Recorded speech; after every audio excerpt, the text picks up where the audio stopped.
যার হারায় সেই বোঝে বিচ্ছেদের কি যন্ত্রণা, এবং যার চলে যায় সে বোঝে বেদনার কি দায়ক। আসলে আমরা এখন আছি কুয়াকাটার ঝাউবন বা লেবুর বন বলি, লেবুর বন এলাকায়। এখানে আসলে অত্যন্ত আনন্দের সাথেও জানানো যায়, আবার দুঃখের সাথে। আমরা আসছি ঘুরতে, কিন্তু এখানে আসলে এই কষ্টের একটা বিষয়, সেটা হচ্ছে যে এই যে আমার পাশে যে ছেলেটি বসে আছে, ও আজকে 15 দিন যাবত এই অত্র এলাকায় আছে, বা বাসা থেকে ঝগড়া করেছে, এরকম ভাবে এসেছে। কিন্তু বিষয়টা হলো যে আজকে 15 দিন যাবত ও বাসার বাহিরে। তো আমরা ওর সাথে কথা বলবো যে ও আসলে কতদিন যাবত এখানে আছে বা কি কারণে এখানে আসছে। আমরা ওর কাছ থেকে যতটুকু তথ্য নিয়েছি সেটা হচ্ছে যে ওর বাড়ি হচ্ছে খুলনা বাগেরহাট, ওর বাবার বাড়ি। আর ওর নানা বাড়ি হচ্ছে শরিয়তপুরের চন্দ্রপুর ইউনিয়নে কোন গ্রাম, কীর্তিনগর গ্রামে। ওর মার নাম হচ্ছে সাথী, বাবার নাম হচ্ছে রুবেল শিকদার, মামার নাম হচ্ছে গিয়াসউদ্দিন। পদবী অবশ্য বলতে পারে না সে। তো আমরা ওর সাথে কথা বলবো যে আসলে কতদিন যাবত আছো তুমি ভাইয়া এখানে, একটু মাথাটা জাগাও। এনে 18 দিন হইব মনে হয়। কতদিন? 18 দিন। 18 দিন যাবত তুমি এখানে আসো। আসলে কি কারণে তুমি বাসা থেকে বের হয়ে আসলা, বা আসলে কি জন্য তুমি কেন আসলা এখানে? এই 18 দিন যাবত এখানে কেন আসলা? আমার মায়ের একটা বিয়ে হইছে। আমার মায়ের একটা বিয়ে হইছে। আর একটা বিয়ে বসছে কোথায়? ওই ঢাকায়। ঢাকায় আর একটা বিয়ে বসছে। তা তোমার বাবা কি কাজ করে? সরকারি কাজ করে। সরকারি কোন জায়গায় কাজ করে, চাকরি করে? সরকারি কাকরেল চাকরি করে। কোথায়? কাকরেল। কাকরাইল। একটু মাথাটা জায়গায় একটু বলো, তোমার চেহারাটা একটু দেখো। তোমার চেহারা না দেখলে তো ও তোমাকে চিনতে পারবে না। তোমার মাথাটা একটু জাগাও, সোজা সোজা হও, তুমি সোজা হও। তোমার কান্নার কিছু নাই তো ভাই এখানে? তুমি একটু ক্যামেরার দিকে তাকাও। তো তুমি এখন কি বাসায় ফিরে যেতে চাও কি চাও না? তোমার পরিবারের কাছে, বা তোমার নানা নানি, তোমার দাদা দাদি যদি কেউ হাফে যাবো না। কখন তুমি যাইবা? বড়কালে যাবো। বড়কালে যাবা? তুমি এর আগে যদি তোমাকে নিতে কেউ আসে তাহলে তুমি যেতে চাও না? যাব না। তাহলে এখানে তো তোমার কোনো আত্মীয় স্বজন, বন্ধু বান্ধব কেউ নাই, আর তোমার তো এখন পড়ার বয়স। তুমি এখানে থেকে কি করবা? তোমার জন্য এখানে কোনো কাজও নাই। আমার কাজ করে খাইতে হইব। তোমার কাজ করে খাইতে হইব। তোমার কাজ করে খেতে হবে? আচ্ছা, তো তুমি কি এখন চাও না যে তুমি তোমার বাবা মার কাছে বা নানার কাছে, দাদাদের কাছে তুমি কি যেতে চাও না? মাথাটা একটু জাগাও তুমি। তোমার আমরা নিতে আসি নাই, তোমারে আমরা নিতে আসি নাই। তুমি সুন্দরভাবে বসো, একটা সুন্দরভাবে, হ্যাঁ সোজা হও, সুন্দরভাবে বসো।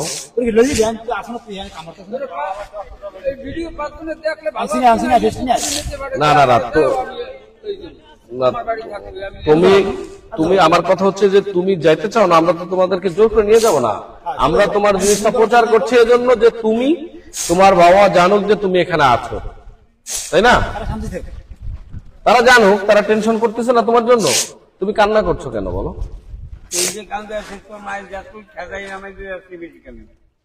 তুমি বলো এখন তুমি কি চাও?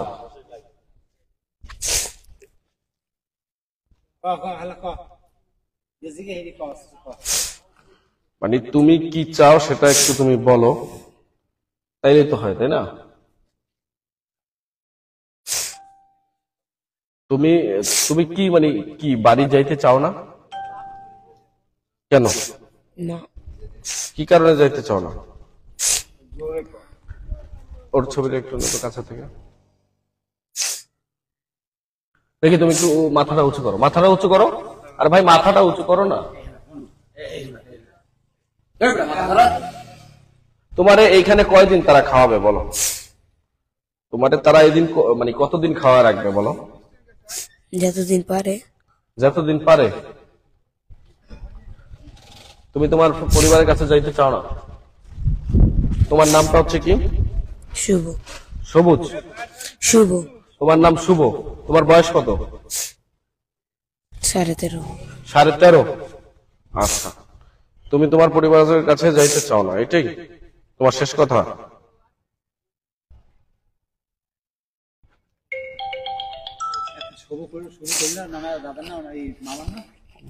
দর্শক, আসলে আমি কি বলবো, এখানে যিনি আছেন এই যে একটা দোকান করে, আমি তার সাথে একটু কথা বলবো, ওকে আসলে কিভাবে পেলো বা এখন কিভাবে থাকছে এখানে।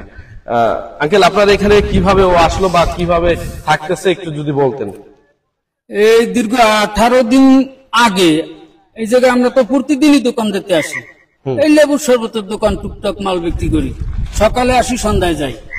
18 দিন আগে ওই ছেলেটা আইছে ওই গেস্টের লগে ঘুরতে ঘুরতে, আসার পরে গেস্ট সব গেছে গিয়ে লেবুর বুন্দিয়া জায়গা একটা নিরাপদ জায়গা না, সন্ধ্যার পরে কেউ থাকে না জায়গায়।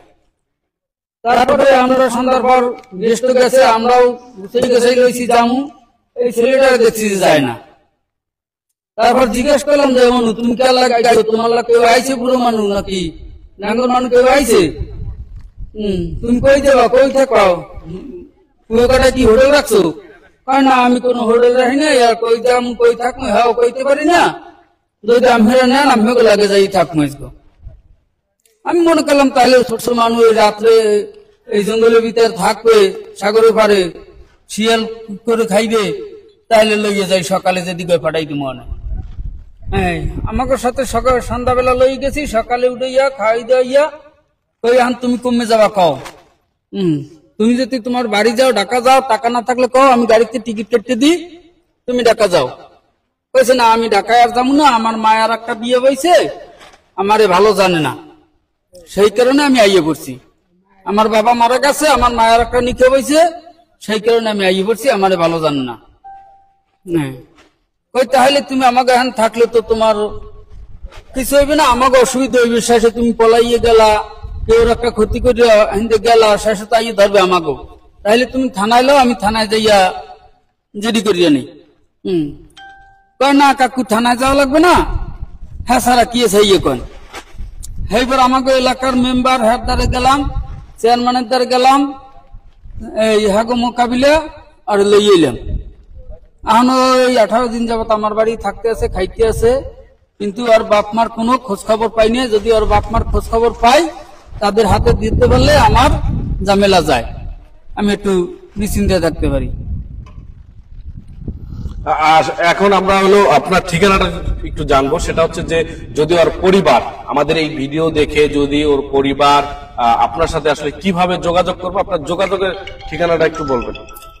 আমার গ্রাম হচ্ছে পশ্চিম খাজুরা ইউনিয়ন, লতাসাবলি ইউনিয়ন, আর পোস্ট অফিস হলো কুয়াকাটা, থানা কলাপাড়া। আপনি দোকান করেন যে জায়গাটা, এই জায়গাটার নাম? আমার দোকান হয়েছে যে এই লেবুর বনের একটা লাশ মাথায়, 3 নদীর মোহনায়। 3 নদীর মোহনায়। আপনার কি নাম বললে চিনবে? আমার নাম মোহাম্মদ হানিফ। মোহাম্মদ হানিফ? জি জি, মোহাম্মদ হানিফ নামে সবাই চিনে। জি, এখানে শরবতের দোকান, যেটা আপনি যে দোকান করেন এইখানে ও লেবুর শরবতের দোকান থাকে মোহনায়, 3 নদীর মোহনায় লেবুর শরবতের দোকান। আচ্ছা, আর আপনার মোবাইল নাম্বারটা যদি বলতেন, যদি ওর বাবা মা আপনার সাথে মোবাইল দিয়ে যদি মোবাইল নাম্বারটা তো আমার মুখস্থ নাই, আমার মোবাইল দিয়ে বাইর করে দিতে হইবে।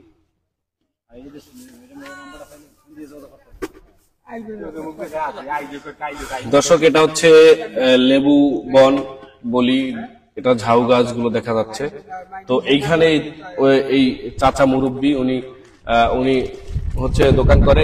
এইখানে হচ্ছে এই ছেলেটি আসলে পাওয়া গেছে, ও আসছে এখানে। তো এখানে বিষয়টা হচ্ছে আমরা আঙ্কেলের সাথে কথা বলে যেটা বুঝলাম যে ও 18 দিনের বেশি হবে এখানে আসছে। তো এই আঙ্কেলের মোবাইল নাম্বারটা আমি একটু যদি আপনাদেরকে বলে দিই, সেটা হচ্ছে যে আপনারা যদি ওর কোনো সন্ধান পেয়ে থাকেন, ওর নাম শুভ, ওর বাবার নাম হচ্ছে রুবেল শিকদার, ওর বাড়ি হচ্ছে, বাবার বাড়ি হচ্ছে খুলনা বাগেরহাটে, এবং কি ওর নানি বাড়ি হচ্ছে শরিয়তপুরের চন্দ্রপুর ইউনিয়নে গ্রাম নাম কি কীর্তিনগর গ্রামে। সেই কীর্তিনগর গ্রামে ওর মামার নাম বলতে পারে, নানার নাম বলতে পারে না। ওর মামার নাম হচ্ছে গিয়াসউদ্দিন আর ওর মার নাম হচ্ছে সাথী। তো ও যেটা আমাদেরকে জানিয়েছে যে ওর মার আর একটা বিয়ে হয়েছে, এজন্য আসলে ও যাবে না। আর ও যেখানে বর্তমানে আছে, আমি সেইখানে যার অধীনে আছে তার নাম্বারটা আমি বলে দিচ্ছি। আপনারা যদি কেউ ওর সন্ধান দিতে পারেন, সরাসরি এই যে আঙ্কেলের নাম্বার আমি স্ক্রিনেও দিয়ে দেব, সেইখানেও যোগাযোগ করবেন। আমি নাম্বারটা বলি 0175 9756 434। আমি আবারও বলি 0175 9756 434। আপনারা যদি কোন হৃদয়বান ব্যক্তি যদি এই ভিডিওগুলো দেখেন, অবশ্যই শেয়ার করে দিবেন। অবশ্যই এই ছেলেটি যেন তার বাবা মার কাছে এবং কি তার পরিবারের কাছে যেন ফিরে যেতে পারে, আর এই মুরব্বীও যেন এর থেকে একটু যেন মুক্ত হয়। কারণ একটা বাচ্চা, অচেনা বাচ্চা যদি থাকে তার কাছে, যে কোনো দুর্ঘটনা ঘটাইতেই পারে, এটা স্বাভাবিক। সেক্ষেত্রে তিনি আসলে টেনশনে আছে। তার স্থানীয় মেম্বারের কাছে নিয়ে গিয়েছিলেন, সেটা তিনি জানালেন। আমরা এই ভিডিওটা যারা যারা দেখছেন সবাই দয়া করে অবশ্য যদি আপনারা শেয়ার করে দেন, অবশ্যই ভালো হবে। এই ছেলেটার ভবিষ্যৎ ফিরে পাবে। ধন্যবাদ। কুয়াকাটা থেকে সাইফুল ইসলাম।